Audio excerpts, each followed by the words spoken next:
Okay, so for a long time, people have been wondering what GPT-4o meant. Clearly, based on Anthropic's release yesterday, it clearly meant, oh, Claude 3.5 Sonnet is coming. So, yesterday, quite unexpectedly, Anthropic announced the first model from their 3.5 model family. And this is actually the Sonnet model. So, this is not the biggest model being the Opus or the smallest and fastest and cheapest being Haiku. This is the middle one. And it's interesting that they've dropped this one first because it shows us both that probably the big one is going to get a lot better and the smaller one that's quite cheap may also get better going forward here. So they're positioning this as quite a substantial bump over the current Claude Opus, their top model. So much so that on their paid tier, etc., they're actually replacing the sort of first choice model from being Opus to being the new Sonnet model in here. Now you can still select the old Opus if you want to, or Haiku if you want to in their user interface, but clearly they believe in this model enough that they're featuring it as the sort of premier model in this. Another really nice thing with this release is not only is this going to be available in their user interface, but it's also available via the API from Anthropic and also from Bedrock and Google Cloud from day one. So this is pretty cool. And to top this off, we're also seeing the cost of this being $3 per million input tokens and $15 per million output tokens. So that's the same output price as GPT-4o, but it's quite substantially cheaper on the input price, with GPT-4o being $5 per million tokens for input. So there are a number of key things with the 3.5 Sonnet model. One being that it's very smart and that it seems to be doing quite well on the benchmarks, etc. And looking at that here, we can see that it seems to be beating GPT-4o for a variety of these different benchmarks that are in here. Not for everything, but for quite a lot of them in here. And looking at some of these benchmarks, it's really interesting to see that where some of them, like MMLU, were reaching points where it really makes you wonder how much better any model is than another based on that score. Other ones like GSM-8K really do show that this model is definitely getting really state-of-the-art results in here. Another big factor is just the speed of this model. So this is twice the speed of the Claude 3 Opus model. And you'll see when we have a look at using it, that the ability to basically generate tokens out fast from a sort of top-of-the-line model really is now coming in sight, perhaps for a lot of the providers that we're going to see going forward. They also make some interesting claims in here about that on their own internal agentic coding evaluation, that this is doing way better than the Claude 3 Opus model. So for me personally, that seems to be more relevant than even some of the public benchmarks.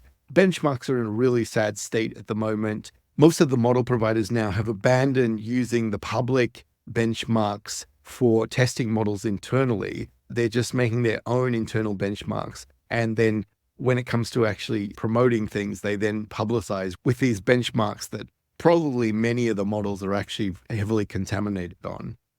Another thing that's interesting here is that they claim that the model has gotten a lot better at vision tasks, especially in relation to things like interpreting charts, graphs, as to being able to extract information out for things like OCR, etc. And again, they do show this in their public benchmarks here.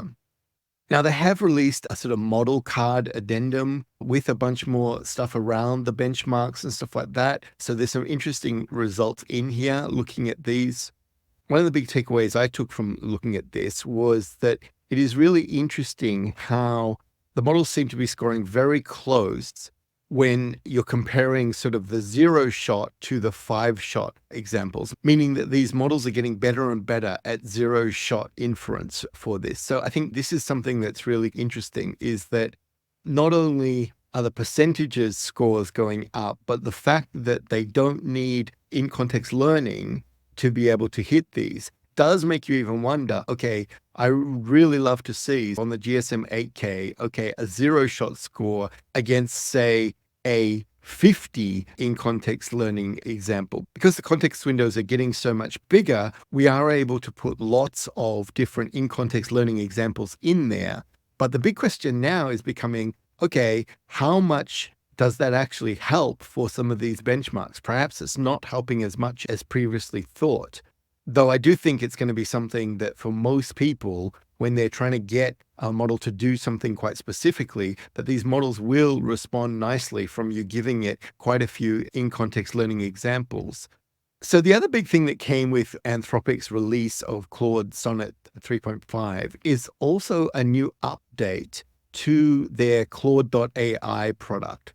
And that's not just a model update. They're introducing this new feature called artifacts. And what artifacts actually let you do is that while you've got the chat window going on, it can then basically render things in a sort of side window. So we'll jump in and have a look at that and see exactly how that works. It's pretty amazing that it has the ability to have this sort of dynamic workspace where you can edit a web page, where you can go through and try out these different things and see the result straight away in there. So I think let's jump in and have a look at doing that. Okay, so what I'm going to do to basically start off with the artifacts is just to show you that I'm going to take a PDF file that I made of the web page introducing Claude. And what I'm going to get it to do is I'm going to say, help me make a website for Claude Sonnet 3.5.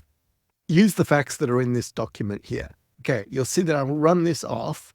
And certainly it's going to say, sure, it can do this. Now, straight away, it opens up a sort of code editor. So this is a little bit similar to what we've seen with other things, except that you'll see that it will render this out, and then we will be able to actually see it in here. So this is a big advantage. So we've got something like this. We've now basically made that in there. And let's say I want to tell it something like, okay, so I tell it, actually, I want to make this fancy. We want to give it a nav bar. We want to give it a hero section. And you'll see that it's basically going to just take what we had there. It's going to edit it, put this out.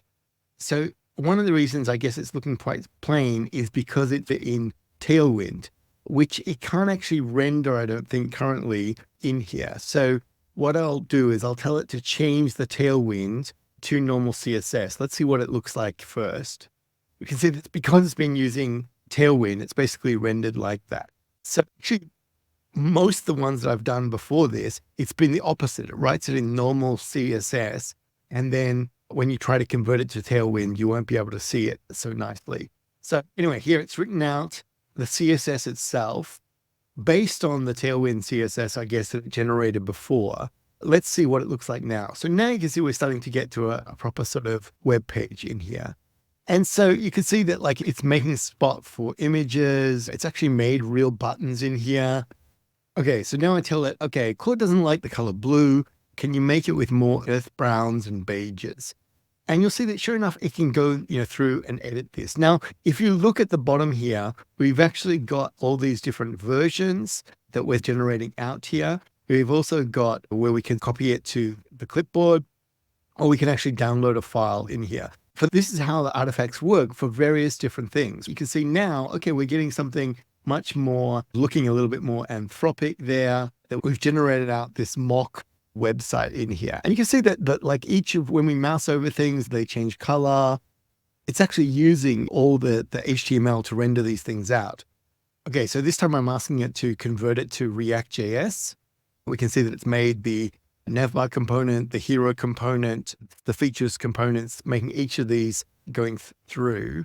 I'm not sure if it's going to be able to render this out or not. And sure enough, it can actually render it out and give it to us as React component there. So from this point, we could easily export it. We could ask it to change something. Let me try and really push it and see if we can make the navbar sticky.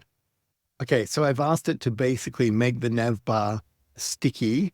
So hopefully that will stick to the top. Now, I'm not sure if this is going to be able to render out properly or not. Okay, so it's giving us sort of the debriefing of trying to make this navbar sticky. Let's try it and see if it works. And voila, it does. We've got a very nice navbar that comes in and stays at the top of the page as we go through this. And then just looking at this, we can see that, okay, it's basically written the React code for doing this as well. So already you can see this makes it much easier and much faster to edit code and try out different things in here. Let's look at another idea here. Okay, so I'm using the exact same doc here. This time I'm saying, okay, take this doc and turn it into slides for a presentation. So you can see that it's basically worked out, okay, what the different slides would be, etc., that we've got in here. And so basically that was a text document, but when I ask it to make it interactive, it can't actually make a PowerPoint or Google Slides or something. But what it can do is write the code to actually make it so that it becomes like a set of slides in here. So that's cool that we've now got a set of slides, which I think will loop around on themselves. Yes, and come back to this. Okay, so you can see in this case, I'm basically just getting it to do some Python, and we can see like the actual Python file here. We can see actually what's in here. Let's say, and you'll see that it renders this each time, but it allows you to then spot quite quickly any sort of flaws in here. Now, I'm not certain if this is correct or not, but you can get a sense of being able to see the code that you're working on here quite easily, and then either be able to copy it to the clipboard or download it as a Python file in here. So to turn this on, you just come up here and click Feature Preview, select Artifacts, and just click it on for your particular account. I think it'll work limited for a free account, but certainly for a paid account, you can try this out and have a play with it and see. Actually, this is a kind of cool new way to interact with one of these models where you can refine things as you go through it. Okay, so here's another interesting thing is where I've asked it to write me an essay of the history of pi, and it's actually coming back and asking me to clarify things. So this is definitely a step forward in LLMs when we've got the models that have the ability to elicit out of us more clarification on what exactly we want. Okay, so I've answered it. It's going to basically do this. And you can see that sure enough, it's going to then generate an artifact out of this. And this is also interesting in that now we're sort of getting both the artifact that we want out and any sort of chit chat or clarification data or just letting us know about the artifact in a separate screen in here. So I think this is really a useful kind of thing for playing around with. Finally, if you want to use Claude 3.5 Sonnet via API, you can do that through the Anthropic API already. You can also do it through Bedrock on AWS and on Google Cloud. So you can see for Google Cloud in here, it's already there. I can come in and enable it and start using it for making apps and stuff like that. So I think in a future video, I will look at actually using the API version and building some things with this, because it certainly shows a lot of promise for agentic applications and things like that. Well worth checking out. Anyway, as always, if you've got any questions or anything like that, please put them in the comments below. If you've tried the model out yourself and you found something really interesting about it, please let me know that. I'm really interested to hear. I've only played with it for a couple of hours. I definitely love to hear what other people are noticing when they're using it, or different kinds of artifacts that perhaps I haven't discovered and stuff like that in here. Any questions you've got, put them in the comments below. If you found the video useful, please click like and subscribe, and I will talk to you in the next video. Bye for now.